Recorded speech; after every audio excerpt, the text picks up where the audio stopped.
দেখেন ভাই, এ সুন্দরবনের সুন্দরী জঙ্গল। এখানে সুন্দরী গাছ ভর্তি হয়ে আছে।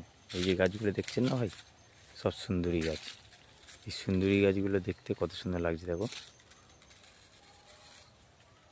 এই জঙ্গলের মধ্যে পশু পাখি তো থাকতেই পারে, কিন্তু আমরা সব কিছু নিজেদের মধ্যে নিয়ে আমরা এসেছি। আমাদের আসতে মানা করেছিল, কিন্তু তার সত্ত্বেও আমরা এলাম। এই দেখুন, একটা নালা আছে। এখানে মনে হচ্ছে বাঘেরা জল ফল খেতে আসতে পারে। এই দেখো ভাই, এই পায়ের ছাপ দেখা যাচ্ছে। এখানে পায়ের ছাপ আছে ভাই, বড় বড় ছাপ।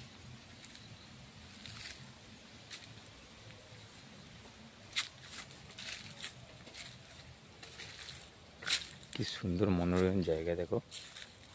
এখানটায় এসে